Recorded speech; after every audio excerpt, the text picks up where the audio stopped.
찬양 감사드립니다. 저는 오늘 가인의 가시라는 제목으로 하나님의 말씀 나누도록 하겠습니다. 제가 얼마 전에 이렇게 산책을 하다가 장미꽃이 가득 심겨져 있는 곳을 지나게 됐어요. 장미꽃이 가득 심겨져 있으니까 어르신들이 어떻게 할까요? 그 꽃이 너무 아름다우니까 어떤 노 부부셨는데요. 그 장미꽃에 이렇게 얼굴을 대고 서로 사진을 찍어주시는 거예요. 제가 그 모습을 잠깐 바라보다 보니까 마음이 굉장히 흐뭇해지더라고요. 그래서 저도 그 장미꽃이 얼마나 아름답나 장미꽃에 홀려서 그 장미꽃에 가까이 가서 한참 동안 이 장미꽃을 바라보게 되었어요. 너무나도 아름다운 새빨간, 요즘에 장미 굉장히 이쁘게 폈더라고요. 그 새빨간 장미꽃이었는데요. 한참을 바라보다가 이런 생각을 하게 됐습니다. 장미꽃을 바라보니까 그 줄기가 보이는데요. 그 줄기에 뭐가 있어요, 여러분? 가시가 있는 거예요. 그러면서 아니 어떻게 이렇게 아름다운 장미꽃과 이렇게 날카로운 가시가 같이 있을 수 있을까? 하나님께서 처음에 장미를 창조하셨을 때부터 이렇게 아름다운 장미꽃과 이 날카로운 이 가시를 같이 창조하셨을까? 여러분, 제가 식물학자는 아닙니다만 아마도 하나님께서는 이 처음에 장미를 창조하실 때는 이 장미꽃만, 아름다운 장미꽃만 창조하시지 않았을까, 그렇게 상상을 해봤습니다. 학적으로 아닙니다, 목사님, 그러면 안 되고요. 상상을 해봤다는 거예요. 제가 식물학자도 아니고. 그러면서 왜 가시가 생겼나, 이 장미꽃이 너무 아름답다 보니까 주변 사람들이 그 장미꽃을 한 번, 두 번 꺾었던 거예요. 한 번 꺾고, 두 번 꺾고, 세 번 꺾기도 하다 보니까 그 장미가 피를 흘리고 아파하다가 나를 보호하기 위해서 그 피 흘린 곳에서 가시가 생기지 않았을까, 이런 생각을 해보게 됩니다. 여러분, 옆에 사람들을 한번 바라봐 보세요. 굉장히 아름다운 분들이시죠? 이렇게 좀 인사했으면 좋겠어요. 당신은 그 어떤 아름다운 꽃보다 아름답습니다. 당신은 그 어떤 꽃보다 아름다우십니다. 네. 정말로 그렇게 보이시죠? 네. 우리 사람의 눈에 보일 때도 여러분 이렇게 하나님 앞에 나와서 예배드리는 모습이 굉장히 아름답습니다. 근데 하나님 보시기에는 얼마나 여러분의 모습이 아름답게 보이겠습니까? 여러분, 그런데 이렇게 아름다운 꽃과 같은 여러분의 마음이 어느샌가 가시가 돋쳐 있지는 않으십니까? 하나님 사랑하는 그런 마음으로 신앙생활 열심히 하고 봉사하고 헌신했는데 어느 순간 나의 꽃을 꺾어버리는 그런 일들을 경험하기도 한다는 거예요. 그래서 정말 꽃처럼 아름다운 여러분의 마음속에 보이지 않는 날카로운 가시가 있어서 나는 원치 않지만 서로에게 상처를 주고 아픔을 주고 서로를 다가오지 못하게 하는 그런 마음이 있지는 않는지 한번 돌아봤으면 좋겠습니다. 저는 오늘 말씀을 통해서 혹시라도 정말로 아름다운 여러분의 꽃과 같은 여러분의 마음속에 날카로운 가시가 있다면 오늘 말씀을 통해서 그 가시가 제거되고 회복되는 놀라운 역사가 있게 되기를 주님의 이름으로 간절히 축원드립니다. 여러분, 오늘 본문에 나오는 이 가인이라는 사람도요, 어쩌면 아름다운 꽃과 같은 인생이었지만 날카로운 가시가 생긴 그 사람의 이야기라고 할 수가 있습니다. 여러분, 오늘 본문 말씀을 보시면 아담과 하와의 첫 아들이 바로 가인이죠. 그래서 아담과 하와가 첫 아들을 낳고 나서 뭐라고 고백하냐면 내가 여호와로 말미암아 등남하였다라고 이야기를 합니다. 여러분, 아담과 하와가 에덴 동산에 있다가 쫓겨났잖아요. 쫓겨나서 이제 그 밖에서 생활해야 되는데 여호와 때문에, 여호와로 인하여서 내가 여호와의 도움으로 이 아들을 등남했다. 하나님께서 도와주셔서 이 아들을 낳게 됐다라고 이야기하는 거예요. 여러분, 그러니까 아담과 하와 입장에서 이 아들의 이 가인이 얼마나 이뻐 보이겠어요. 정말 그 힘든 여정 속에서 이 가인, 첫째 아들, 이 아들만 바라보며 인생을 살아갈 수가 있습니다. 그리고 그 다음에 둘째 아들을 주셨는데 둘째 아들의 이름이 아벨입니다. 아벨. 이 아벨의 히브리식 발음이 헤벨이라고 하거든요.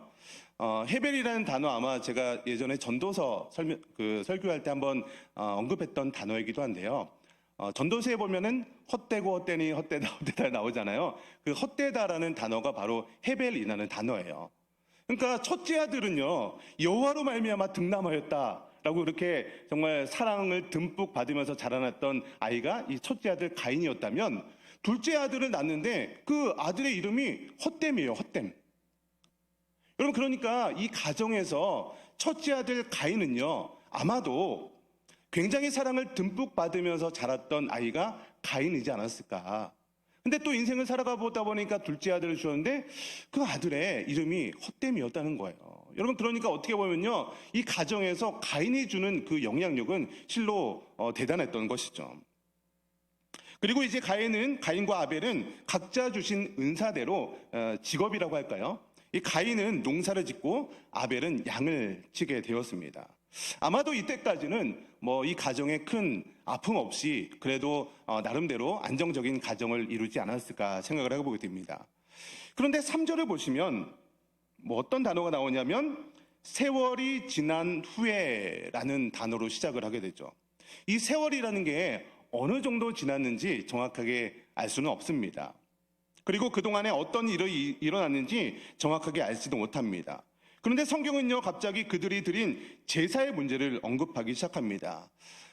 제가 이제 지금부터 드리는 내용은요, 성경의 내용이 아니라 목회자의 상상력으로 이 성경의 빈 공간을 채우는 거니까, 목사님 성경에 그런 내용이 어디 나옵니까?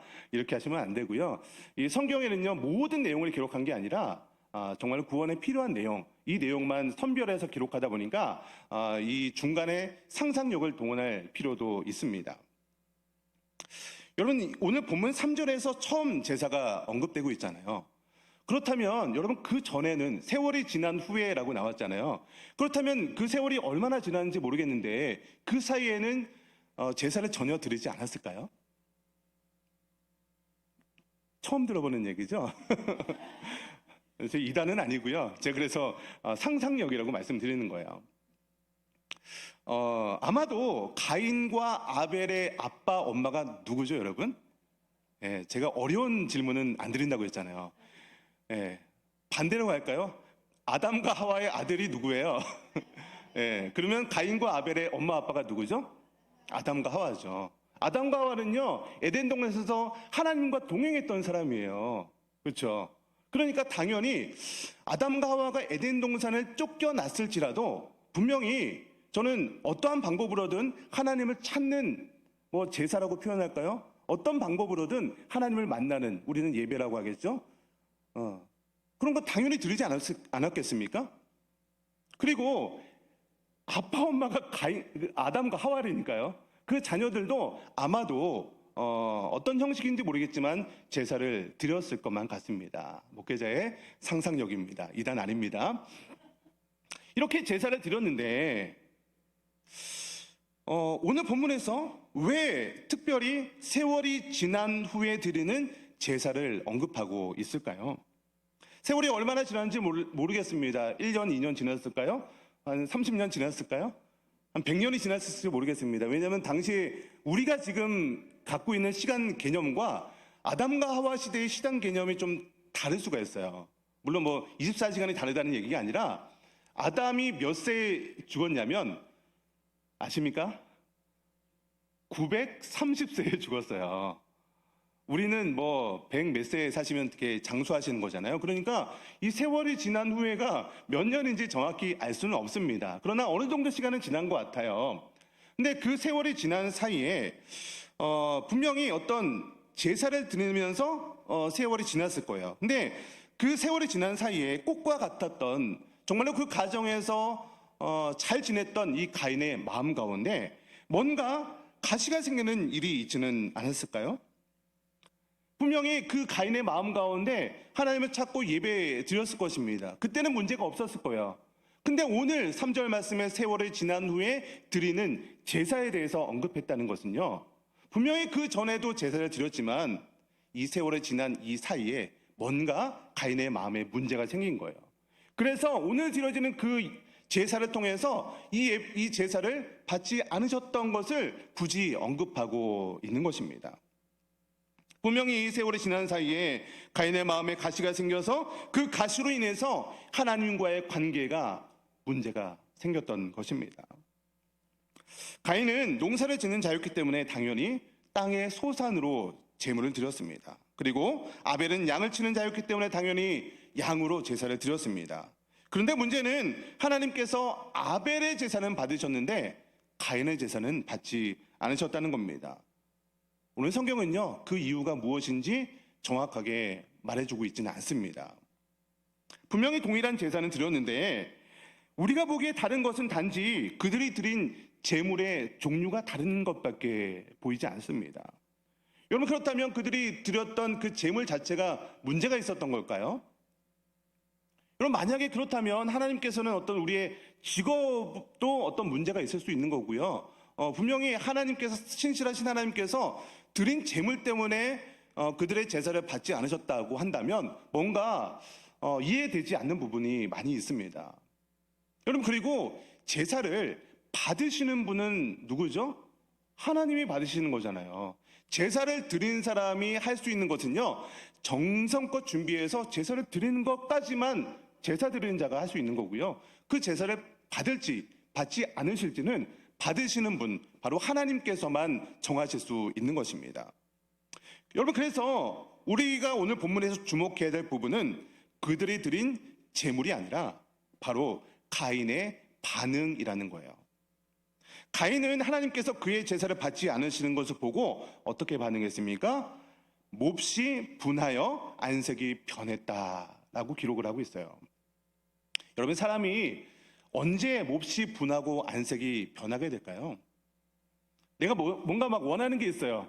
이거 꼭 갖고 싶어서 막 그러고 막 안달나서 뭐 하고 있는데 그게 원하는 대로 이루지 않았을 때 막 화가 나고 분이 나고 막 얼굴이 울고락불고락하고 그러지 않을까요? 혹은 나는 아닌데 뭔가 막 억울한 일을 당했을 때 막 얼굴이 화가 나고 막 분하고 안색이 변하고 그런 일이 있을 것 같습니다.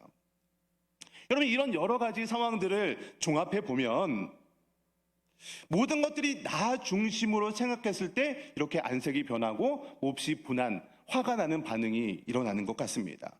내 상황에서 보니까 다른 사람은 모르겠는데 나는 그것이 이해가 안 되는 거예요. 내가 억울한 것이고 내가 화가 나는 겁니다. 그러다 보니까 다른 상황의 문제가 아니라 내 상황에서 나 중심으로 생각해 보니까 그것이 억울하고 분이 나고 그것 때문에 화가 나고 얼굴에 안색이 변화가 된다는 것입니다.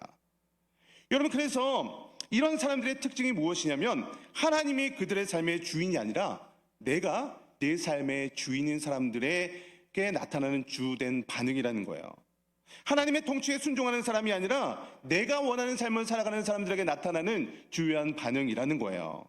여러분, 창세기 3장을 보시면 이제 아담과 하와가 최초로 범죄하는 장면이 나오거든요. 오늘 본문 바로 앞장이니까 여러분, 그 앞장에 아담과 하와가 이제 에덴 동산에 살고 있잖아요. 그런데 뱀이 아담과 하와를 유혹하는 장면에서 결정적인 그 유혹하는 멘트가 있습니다. 대사가 있어요. 그게 뭐냐면 너희가 그것을 먹는 날에는 너희 눈이 밝아져서 하나님과 같이 될 것이다 라고 유혹을 하는 거예요. 그러니까 여러분, 뱀이 유혹하는 것의 핵심 포인트가 무엇이냐면 너희가 하나님처럼 되라. 얼마든지 너도 하나님처럼 될 수 있어. 너 언제까지 그 하나님 밑에서 그러고 살 거야. 네가 원하는 대로 얼마든지 너도 살 수 있어. 저 사과 한번 봐봐. 사과인지는 모르겠어요. 동산 중앙에 있는 선악을 알게 하는 나무인데 우리는 그냥 사과로 알고 있죠. 예, 저 선악과를 한번 봐봐. 얼마나 탐스럽니? 얼마나 보기 좋니? 유혹을 하는 거예요. 여러분, 에덴 동산에서 하나님과 사람의 결정적인 차이가 무엇일까요? 아담과 하와는요, 하나님께서 그 에덴 동산에서 무엇이든지 할 수 있는 자유를 주었습니다. 여러분, 뭐든지 할 수 있다면 어떤 것을 해도 죄가 될 수 없겠죠? 그렇잖아요. 모든 것을 다 할 수 있는 권한과 자유가 주어졌어요. 그러면 어떤 일을 해도 죄가 되지 않습니다. 그런데 하나님께서 딱 하나 하지 말라고 하셨죠. 선악과 명령을 지키라. 선악과를 따먹는 날엔 너희가 정령 죽으리라. 이거 하나 말씀하셨습니다. 그러니까 이게 뭐냐면 여러분, 선악과에 어떤 어떤 과일이라고 합시다. 그 과일에 어떤 특효, 어떤 약품이 들어있어서 정말 그것을 먹으면 눈이 막 뿅 하고 밝아지고 어떤 막 능력이 막 생기고 막 그런 게 아니라는 거예요. 하나님께서는요, 이 선악과 명령을 주면서 내가 바로 창조주고 너희는 내가 만든 창조물이라는 것을 인정하라는 거예요. 다 해도 좋은데 이거 하나 지킴으로 동산 중앙에 있는 이 선악과를 볼 때마다 아, 나를 창조하는 분이 계셨구나. 나는 창조물이구나. 하나님으로부터 나는 창조된 사람이라는 것을 인정하는 거예요. 이거 하나. 근데 뱀이 이것을 유혹하는 거예요. 너 그것을 먹는 날에는 너희 눈이 밝아져서 하나님처럼 될 수 있어. 너 네가 주인 돼서 살면 돼. 이것을 유혹하는 것이 뱀의 유혹이고요. 이것이 바로 원죄, 특별히 우리 죄의 근본적인 속성이라는 것이에요. 내가 주인 되어서 살아가는 거예요. 하나님의 통치에 순종하지 말고 얼마든지 내 능력으로 너 에덴 동산에서 뭐든지 할 수 있잖아. 근데 저것만 먹으면 너 이제 완벽해질 수 있어. 이것을 유혹하는 것이 바로 뱀의 유혹이라는 것입니다. 여러분, 이렇게 에덴 동산에서 아담과 하와를 유혹했던 그 뱀의 유혹은요, 에덴 동산에서 멈추지 않습니다. 거기서 멈췄다면 우리도 유혹받지 않겠죠. 에덴 동산에서 있었던 그 뱀의 유혹은요, 동일하게 가인과 아벨에게도 동일한 유혹을 했을 것입니다. 하나님을 섬겨야 될 이 가인도 처음에는 하나님만 섬겼을 것 같아요. 제사를 드릴 때마다 하나님, 내가 드린 이 소제물로, 이 곡식으로 하나님 예배합니다. 제사 드립니다. 그런데 가인의 마음 가운데도 그 아담과 하와에게 유혹했던 그 사단이 동일한 유혹을 했던 것입니다.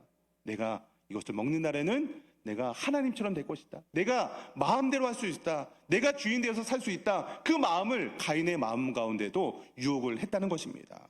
그래서 가인도요, 그 유혹에 넘어가서 세월이 지난 사이에, 아까 제가 3절에 세월이 지난 후에 말씀드렸잖아요. 그 세월이 지난 그 사이에 가인의 마음 가운데 내가 주인 되어서 살고 싶은 그 마음이 들어갔다는 것이에요. 여러분, 이것을 증명하는 것이 무엇이냐면 가인의 반응에서 결정적으로 드러나는 것입니다. 하나님을 이용해서, 이 제사라는 어떤 하나님을 이용해서 내가 원하는 것을 이뤄내야 되는데 내 제사는 받지 않고 동생 아벨의 제사만 받았다는 거예요. 그러다 보니까 가인의 반응이 몹시 분하여 안색이 변하는 그런 반응이 나타났다는 것입니다. 가인의 가시로 인해서 하나님과의 관계가 먼저 멀어지게 됩니다. 그런데 여러분, 이렇게 하나님과의 관계가 멀어지면 그것으로 끝나는 것이 아니라 그 하나님과의 관계의 단절이 이어지는 것이 무엇이냐면 사람과의 단절까지 이어진다는 것이에요. 그래서 그 하나님과의 관계가 멀어진 이 가인의 마음 가운데 시기와 질투와 미워하는 마음이 생기다 보니까 결국에는 아벨을 죽이는 그런 정말 말도 안 되는 그런 일까지 벌어지게 된다는 것입니다. 여러분, 그렇기 때문에 하나님과의 관계가 멀어진 사람은요, 어떠한 죄악도 저지를 수 있는 상태가 된다는 것입니다. 여러분, 요즘에 이제 환절기가 되어서 많은 분들이 이제 콜록콜록 하시기도 하고 여러 가지 감기 증상이 보이기도 합니다. 그런데 감기 걸리신 분들을 보면요, 모두가 다 동일한 증상으로 감기에 걸리지 않습니다. 어떤 분은 코감기로, 어떤 분은 목감기로, 어떤 분들은 막 기침하시고요, 어떤 분들은 막 몸살이 오고 오한이 오고, 어떤 분들은 막 거의 막 쓰러질 정도로 동일한 감기지만 증상이 사람마다 다 다르게 오게 됩니다. 이러한 증상들은요, 감기에 걸린 사람들에게 나타나는 다양한 현상에 불과한 것이죠. 가인은요, 사단의 유혹으로 인해서 나 자신이 하나님처럼 되고자 하는 그런 죄가 들어온 거예요. 이 죄가 들어온 가인은요, 가인이 아벨을 죽인 것은요, 그 다양한 여러 가지 현상 중에, 죄가 들어온 사람에게 나타나는 다양한 현상 중에 하나가 바로 아벨을 죽이는 현상으로 드러나는 것 뿐이라는 거예요. 그러니까 죄가 들어온 이 가인의 마음은요, 어떠한 죄도 저지를 수 있는 그런 마음의 상태가 되었는데 단지 이 아벨을 죽인 어떤 하나의 현상으로 나타났다는 것입니다. 여러분, 이 현상은요, 저와 여러분에게도 동일하게 나타날 수 있다는 거예요.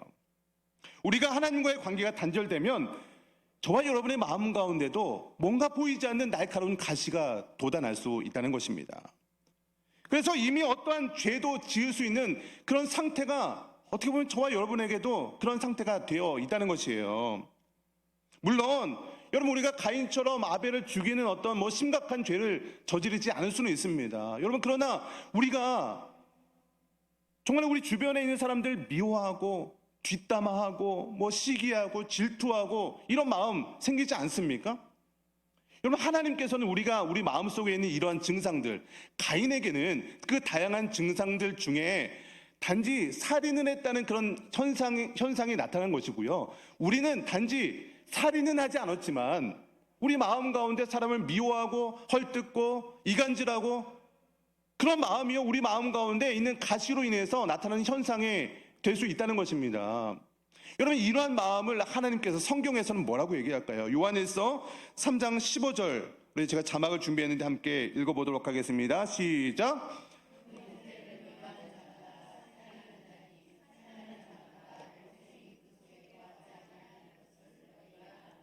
형제를 미워하는 자마다 뭐라고요? 살인하는 자래요. 여러분, 우리는 가인은 어떻게 그 아벨을 살인할 수가 있어? 라고 가인을 손가락질할 수 있지만 오늘 본문에 뭐라고 얘기합니까? 형제를 미워하는 자마다 이미 살인하는 자다라고 이야기하고 있다는 것이에요. 그러니까 감기 증상이 코감기, 목감기 여러 가지 증상이 나타난 것처럼 우리가 비록 살인을 하지 않았더라도 우리가 형제를 미워하는 그런 마음이 있다면 이미 우리 마음 가운데 살인한 거나 마찬가지라고 성경에 기록하고 있다는 것입니다.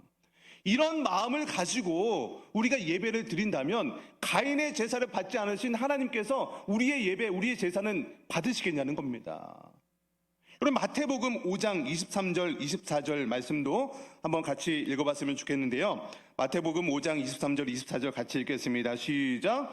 그러므로 예물을 제단에 드리려다가 거기서 내 형제에게 원망 들을 만한 일이 있는 것이 생각나거든 제단 앞에 두고 먼저 가서 형제와 화목하고 그 후에 와서 예물을 드리라. 여러분, 성경에서 뭐라고 하고 있어요? 형제에게 화를 내고 분을 품고 미워하고 욕하고, 이 본문 앞에는 라가라는 사람, 그러니까 바보라고 막 이렇게 손가락질하고 그런 것조차도 정죄하고 그것이 죄다라고 인정을 하고 있다는 것이에요. 그런 죄가 있다면, 형제에게 원망 들을 만한 그런 것이 우리 마음속에 있다면 우리가 예배에 나오는 것이 중요한 것이 아니라 이미 그 형제한테 먼저 가서 그 형제한테 화해하고 용서를 구하고 나서 우리가 예배를 드려야 된다는 것이에요. 그렇지 않으면 우리의 예배도 하나님께서 받으시겠냐? 가인의 제사를 받지 않으셨던 것처럼 우리의 제사도 받지 않을 수도 있다는 것입니다. 가인은요, 하나님께서 자신의 제사를 받지 않으신 다음에 아벨을 죽였죠. 그러나 이미 가인의 마음속에는요, 아벨을 살인한 것과 마찬가지였던 거예요. 마음속에 있었던 그 살인의 동기 있죠, 동기. 여러분, 이 돌로 쳐 죽였다는 것은요, 이미 살인을 계획했다는 거나 마찬가지예요. 그러니까 이미 살인의 동기가 가인의 마음속에 있었는데 그게 언제부터 생겼냐? 하나님과의 관계가 단절된 다음에 사람과의 관계가 단절된다는 것이에요. 여러분, 그런데 하나님께서는요, 우리가 실제로 죽이는 살인이나 마음속에 죽이는 그런 마음의 동기나 미워하는 거나 두 살인을 구분해서 설명하는 것이 아니라 동일하게 그 살인이라고 얘기하고 있다는 것입니다. 그리고 그 사람이 드리는 예배를 받지 않으신다라고 오늘 가인의 제사를 받지 않으시는 걸 통해서 저와 여러분에게 경고하고 있는 것입니다. 여러분에게는 혹시 이 가인의 가시와 같은 것이 여러분에게 있지는 않으십니까? 내 마음 가운데 하나님이 주인이 아니라 내 마음 가운데 내가 주인이 되고자 하는 그런 마음이 있지는 않으시냐, 이 말입니다. 오늘 예배 가운데 혹시라도 그런 마음이 있다면 하나님, 내 마음 가운데 중심에 하나님이 아니라 나 자신이 있었습니다. 내가 원하는 것을 하고 싶었고 아무런 문제 없이 나는 그냥 신앙생활 잘하는 것처럼 오늘도 예배 자리에 앉아 있었습니다. 하나님, 나를 용서하여 주시옵소서. 오늘 드려진 예배가 그런 예배가 되어야 한다는 것입니다. 여러분, 내가 주인 되어서 하나님과의 관계가 단절되면 나타나는 현상이 바로 사람과의 단절로 이어진다니까요. 그러니까 내 마음 가운데 누군가를 미워하는 마음이 있다면 우리가 영적으로 민감해져야 되는 거예요. 지금 내가 하나님과의 관계 속에서 내가 왜 저 사람이 미워지지? 그냥 저 사람이 안 좋은 일을 했기 때문이다 라고 끝나는 것이 아니라 내가 왜 저 사람이 계속 미워지지? 분명히 형제를 미워하는 자마다 살인하는 자다라고 성경에 기록되어 있는데 왜가 내 마음 가운데 저 사람이 미워지는 마음이 들지? 여러분, 그렇다면 민감하게 반응해야 되는 거예요. 내가 지금 하나님과의 관계 속에서 뭔가 문제가 발생하고 있는 건 아닌가? 내가 정말로 하나님이 내 삶을 통치하시고 다스리시고 나의 삶의 주인 되는 것을 인정하며 살아가야 되는데, 혹시 내 마음 가운데 뭔가 하나님과의 관계가 문제가 생겨서 내가 뭔가를 이루고자 하는 그런 마음이 나의 가운데 스물스물 올라오진 않았을까? 그래서 하나님과의 관계가 뭔가 문제가 생기다 보니까 저 사람이 미워지는 거예요. 형제가 미워지고 남편이 미워지고 마누라가 미워지고 내 형제 자매가 부모님이 미워지는 것 아니냐는 말입니다. 여러분, 이런 마음이 우리 가운데 있자면 우리는요, 십자가 앞에 모든 것 내려놓고 이 모든 그런 마음을 회개하는 마음이 있어야 된다는 것입니다. 그리고 먼저 그 형제를 찾아가서, 내가 미워했던 그 형제를 찾아가서 용서를 구하고, 내가 당신을 미워했습니다, 나를 용서해 주세요, 이런 마음이 있지 않으면 우리가 아무리 100번 예배를 드리고 아름다운 찬양을 하고요, 봉사를 하고요, 어떤 헌신을 하더라도 하나님께서는 우리의 예배를 기뻐 받으시 않으실 수가 있다는 것입니다. 여러분, 그렇다면 아벨의 제사, 아벨과 그의 제사는 왜 하나님께서 받으셨을까요? 우리 히브리서 11장 4절 말씀을 보시면 여러분 많이 들어봤던 말씀일 것입니다. 같이 읽겠습니다. 시작. 믿음으로 아벨은 의로운 자라 하시는 증거를 얻었으니. 하나님께서는 아벨이 뭘로 제사를 드렸대요? 믿음으로. 아벨은 믿음으로 드렸대요. 그래서 그를 의로운 자라 인정해 주시면서 아벨의 제사를 기뻐 받으셨다라고 기록을 하고 있습니다. 여러분, 그렇다면 아벨의 그 믿음으로 제사를 드렸는데 아벨의 그 믿음은 어떤 믿음이었을까요? 우리도 그런 믿음을 가지고 예배를 드려야 될 것 아니겠습니까? 그 믿음은요, 다른 것이 아닙니다. 하나님께서 나의 삶에 통치하신다는 것을 믿는 믿음이에요. 내가 주인 되어서 살아가는 것이 아니라 하나님이 주인 된 삶을 살아가는 그 믿음, 하나님께서 그런 자들에게 복 주신다는 그 믿음 가지고 살아갔던 것이 바로 아벨의 믿음이라는 것입니다. 하나님께서 받으시는 예배는요, 이렇게 나 자신을 겸손히 내려놓고 나의 주인은 하나님이십니다, 내가 드리는 것은 이 작은 예물입니다, 하나님, 그러나 내 전부를 드리는 마음으로 이 예물을 드립니다. 예배를 통해서 내가 주인이 아니라 하나님이 나의 삶의 주인임을 인정하는 그 믿음을 가지고 드리는 예배여만이 하나님께서 기뻐 받으시는 예배인 줄 믿으시기 바랍니다. 여러분, 그런데 저희 교회는 한 사람도 없는데, 저희 교회는 한 사람도 없어요, 제가 보니까. 근데 저기 어떤 교회에 보면요, 예배 드리는데 뭔가 예배를 어떤 수단처럼 드리는 분이 계세요. 말씀드립니다. 저희 전산중학교에는 한 분도 안 계세요. 제가 다 뒷조사 해봤어요. 한 분도 안 계세요.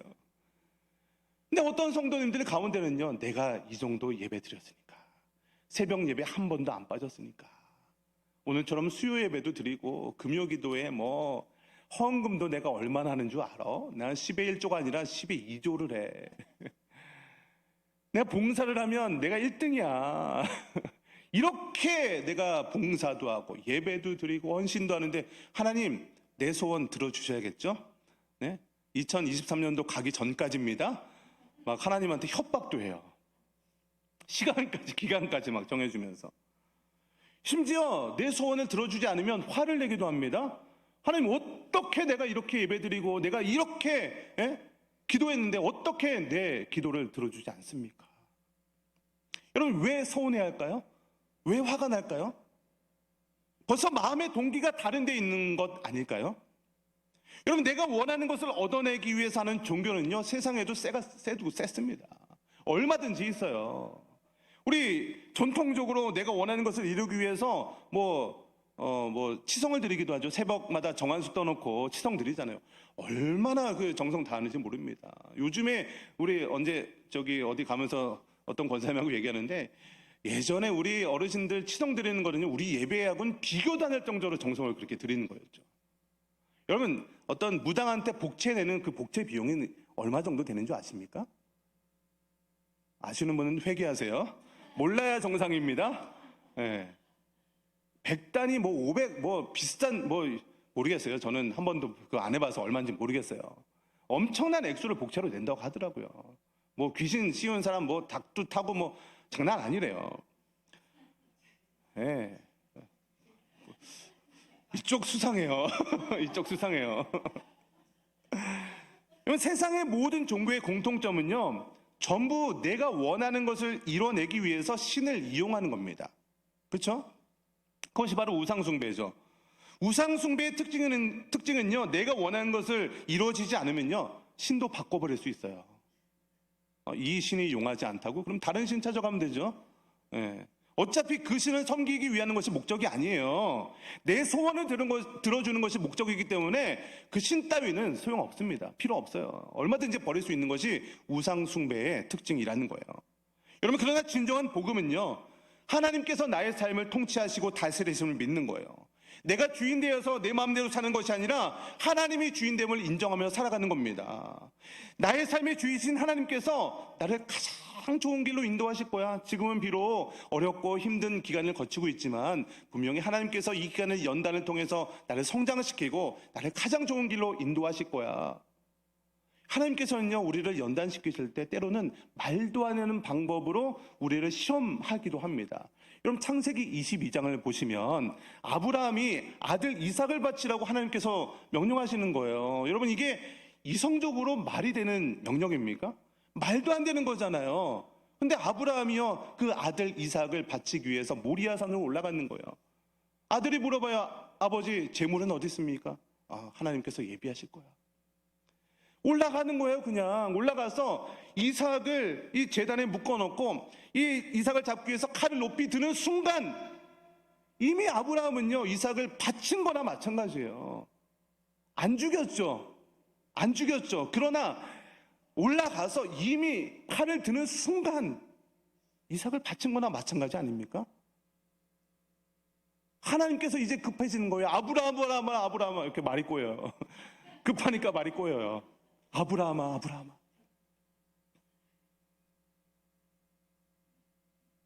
내가 이렇게 내 아들, 내 독자 이 이삭을 아끼지 않은 거 보니까 이제야 내가 나 하나님 경외하는 줄 알겠다. 여러분, 하나님께서 이삭을 제물로 받고 싶어서 이삭을 드리라고 한 거예요? 아니잖아요. 하나님께서는요, 제물을 받기 위해서 그 헌신을 요구하는 것이 아닙니다. 하나님께서 정말 받고 싶으신 것은 우리의 마음의 중심이라는 거예요. 정말 말도 안 되는 그런 일을 시키실지라도 하나님이 나의 삶의 주인입니다. 하나님이 나의 삶을 다스리시고 통치하시는 분입니다. 그것을 믿는 사람은요, 하나님께서 말도 안 되는 그런 시험 가운데 놓일지라도 그 길을 순적하게 한 걸음 한 걸음 나아가는 거예요. 그러면 하나님께서 정말 나를 죽이실까요? 이삭을 죽이시는 게 아니라 순양을 예비하신다니까요. 우리의 삶을 가장 안전한 길로 인도하시고 우리 눈에 볼 때는, 근시안적인 눈으로 볼 때는 이 길로 가면 죽을 것 같아요. 왜 하나님 나에게 이런 어려운 막 봉사도 시키고 뭐 기도도 시키고 뭐 헌신도 시키고 뭐 어디 뭐 시키고 막 하나님 나 이거 못 하는데요.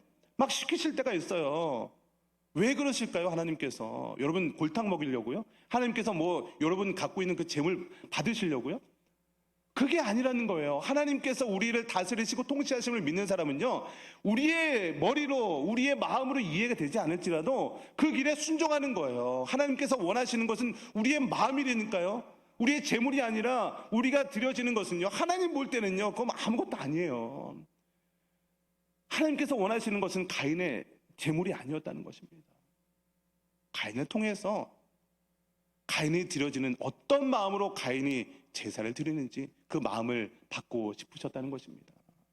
말씀의 결론을 맺겠습니다. 오늘 본문의 가인은요, 처음에는 하나님만 섬기는 꽃처럼 아름다운 그런 인생이었을 것입니다. 그러나 세월이 흐르면서 그의 마음 가운데 사단의 마음이 들어간 것입니다. 사단의 그 마음 가운데 하나님의 통치 가운데 살아가는 것이 아니라 네가 원하는 대로 살아라. 네가 주인대로 살아라. 그런 마음이 그 가인의 마음 가운데 들어갔던 것입니다. 그러다 보니까 순종해야 될 가인의 마음 가운데 불순종의 마음이 들어가서 그것이 결국은 가인의 가시가 되었던 것입니다. 그리고 그 가인의 가시로 인해서 하나님께서는 가인과 그의 재물을 받지 않으셨다는 것입니다. 여러분, 그렇다면 이 가인의 가시, 우리 마음 가운데도 있을 수 있는 이 가인의 가시, 어떻게 하면 제거할 수 있을까요? 여러분, 다른 것으로는 안 됩니다. 여러분, 가인의 가시, 우리 마음 가운데도 있는 그 가시를 제거하는 것은요, 하나님의 말씀에 순종하는 것 말고는 다른 것이 없습니다. 여러분, 그런데 이 순종하는 것이 말이 좋아서 순종이지요, 순종하는 것만큼 어려운 것이 없다는 것이에요. 여러분, 사무엘상 15장 말씀을 보시면요, 이제 하나님께서 사울에게 왕권을 허락하시면서 명령하신 것이 있어요. 그것이 뭐냐면 아말렉을 진멸하라는 것이었습니다. 근데 아말렉을 진멸하지 않고 아각 왕도 살려주고요, 거기에 좋은 살찐 짐승들 그런 거 다 살려주고 나서 그거 가지고 이 사울 왕이요, 하나님께 제사를 드리는 거예요. 그 제사를 보시고 사무엘 선지자가 사울 왕에게 했던 말씀이 뭐냐면 사무엘상 15장 22절 말씀인데요, 우리 같이 한번 읽어보겠습니다. 시작. 여호와께서 번제와 다른 제사를 그의 목소리를 청종하는 것을 좋아하심같이 좋아하시겠나이까. 순종이 제사보다 낫고 듣는 것이 순양의 기름보다 나으니. 여러분, 우리가 아무리 좋은 제물을 드릴지라도 하나님께서 원하시는 것은요, 그 제물이 아니라니까요. 우리의 순종의 마음을 원하시는 그 하나님께서 우리에게 순종을 원하시는 줄 믿으시기 바랍니다. 여러분, 그런데 그 순종이요, 성경에 나오는 인물이 볼 때는 저렇게 순종하면 되겠구나 이렇게 하는데요, 정말 순종하려면 그게 정말 쉬운 게 아닙니다. 내 의지로 할 수 있는 것이 아니에요. 여러분, 그래서 우리가 어떻게 해야 되냐면 항상 우리가 깨어서 기도해야 되는 겁니다. 성령 하나님을 의지할 수밖에 없어요. 십자가 보혈 앞에 내 모든 것을 내어놓고 나는 아무것도 아닙니다. 십자가의 보혈 앞에 내 모든 것을 내려놓습니다. 내가 죽어야 순종할 수 있는 거죠. 내 능력으로 안 된다니까요. 내 의지로는요, 성경 말씀 지식으로는 순종해야지 알고 있어요. 근데 순종이 안 돼요. 순종이 정말 순종하라면 정말 죽을 것 같은 그 순간에서, 여러분, 아브라함의 상황이 여러분한테는 그렇게 심한 그런 시험거리가 주어지진 않을 거예요. 특별한 어떤 그런 시험입니다. 그러나 한번 상상을 해보세요. 여러분에게 있는 어떤 소중한 것, 그것을 내어놓으라고 했을 때 사람마다 다를 거예요. 보물과 같은 것, 너 이거 내어놓을 수 있겠니? 라고 물어봤을 때 그거 내어놓을 수 있겠냐는 거죠. 아브라함에게는 그것이 아들 이삭이었겠죠.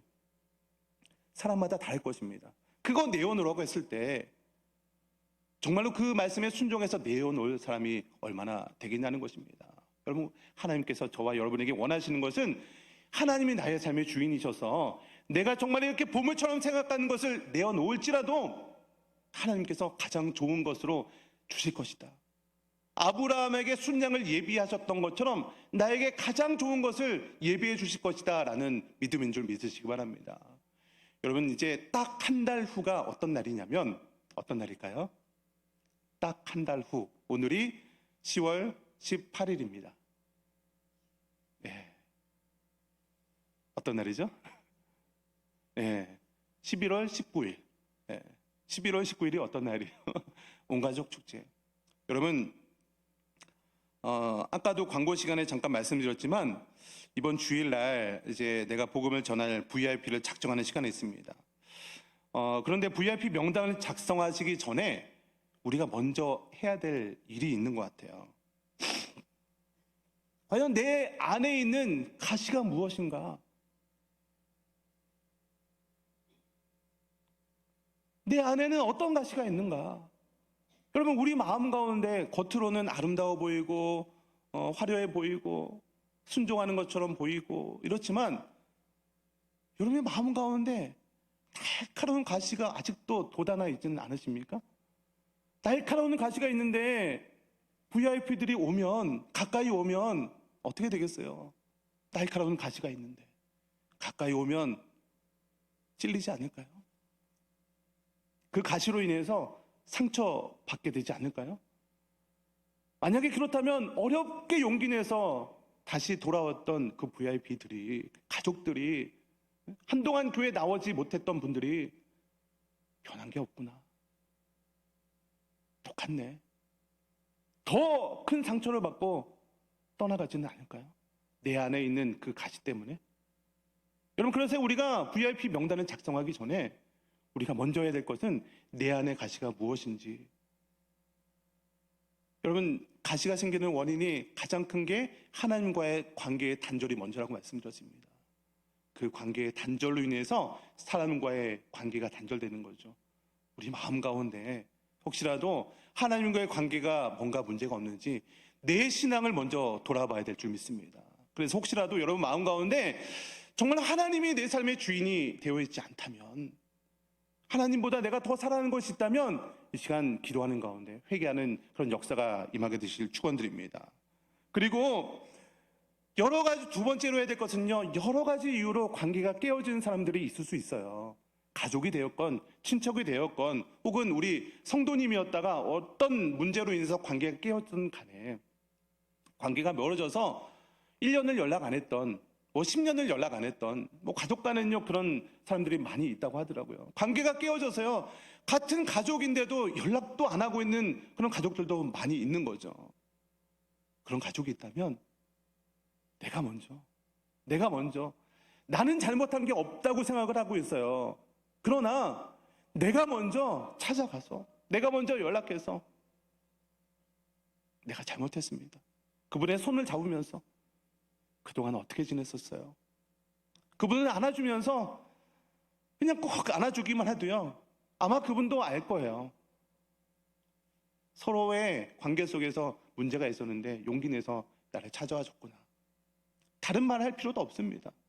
근데 그게 안 되는 거예요. 하나님께서 원하시는 순종, 여러분 한번 그분이 어떤 분인지 한번 떠올려 보세요.